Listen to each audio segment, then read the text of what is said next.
Hey, it's me, TB, and today I'm going to be doing my April wrap-up. I already did my mid-month wrap-up like 2 weeks ago-ish. So this is everything else I read in April, which is basically all school required shit, and like one book I was reading throughout the entirety of April because I just never had time to read because I was reading for like research stuff and papers. Then I have finals next week. Then I have a paper due today. So it's a fucking shit fest. So the one book I did read for myself was Poisoned in Light by Ben Alderson. This is like the finale in the Cloaked in Shadow trilogy that I'm always talking about. This last book is also the biggest book in the series. So yeah, I literally read this from like April 3rd to like April 28th.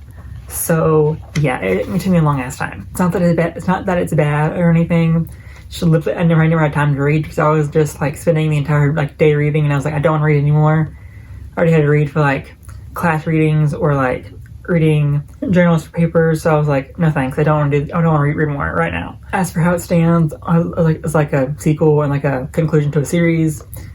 The way the big bad is handled does tie into the first book, which I feel like is a very good like way to make the books all feel connected to each other. You know, like they follow the same characters too, but it's like in the first book kind of hint to like how the big bad is like taken care of, and I like that. I wonder if I reread it now, if I pick up like more like small details that like hint towards this conclusion, you know. But like my friend Therese on BookTube said that a lot of things feel like they happen too easily, like they didn't have any like bad stuff happen to them, I guess, like things would be hinted at and then really like the best, like the happiest outcome. But very just like, okay, we get it, like this is like the ending, they don't need to be this happy. And I feel like the other two books were so like, people fucking die a lot. You'd be like, out of fucking nowhere, people would just die. So I was expecting more like shit like that. I mean, it was like a 4 stars for me, I think. But, so it wasn't like it was bad or anything. It was still like really good. But I just, some parts felt too happy, like too like optimistic, I guess. I do like the like ending note, like how like the epilogue, that was very cute. I like that shit. But yeah, overall like, certain parts felt like it was like too dragged out. Other parts, like I said, were too like happy and optimistic given like the last 2 books. And just in general, like there are a lot of parts that I would have just cut out because it was just like filler for me. Anyway, yeah, it was like 4 stars. This trilogy is done. So yay. Then I read The Adventures of Huck Finn by Mark Twain. This is like an American classic and I had to read it for my American literature class. This is like my second time reading it. I read it once before in like high school. Like, the first half of this book is good, I'm not gonna lie. But the second half that's so fucking bad. That's just, oof, it just makes the book not good at all. This is like a 2 stars for me. And basically, the first half is only keeping it from being just a 1 star because the first half is like pretty good. This book is basically about Huck Finn discovering that racism is bad, basically, is what it's about. So yeah, I've talked about this before, but on my little like spreadsheet it said I finished this like April 16th, so we're gonna talk about it again. I don't know when I finished this actually, so I don't know. And yeah, the ending is very like problematic in many ways, and just like, you know, it's supposed to be about him discovering racism is bad. The black character is not in this for like the last half of this book, really, kind of like a background character. So to have him as a background character when the whole story is about like discovering why he's a human being, didn't really sit right with me. And yeah, it's just not that great in general. So yeah. Next is another reread, and that is Persepolis by Martin Satrapi.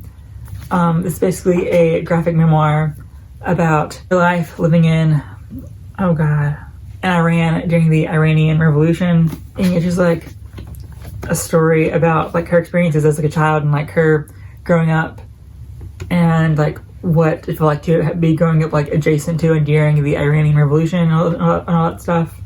I'm not a lot else to say. Like, I liked it. It was 5 stars, which if you read this before, you know that it's like that good. But yeah, so it's just that good. If you want to read like more nonfiction, like a graphic novel format, here you go. That's all there really is to say. There's nothing like really like wrong with it. I think I would like change, I guess. To me, it's just like a memoir, so not a lot like you could like cut out anyway. So yeah, it's just good. Finally, I read March book 1 by many people. I don't know who like the actual like writer is, so I'm just not gonna. Their names are all there. You can see them, so we're all good.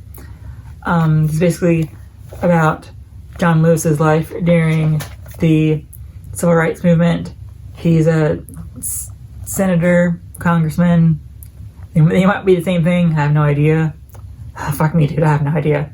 And it's just like that. It's part of like a 3-book series, but I don't think I'm gonna continue with the other 2 like graphic novels in the series, just because, while interesting, I think I'd rather have like it's totally like a very boring like nonfiction like book format instead of like a graphic novel format.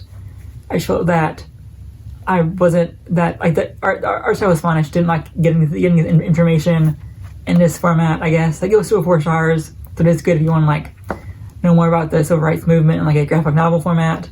But just it wasn't for me, I guess. Like, it just didn't like hit all the right notes for me, so it made me want to like continue on in the series. So yeah, basically all I read in April, I think.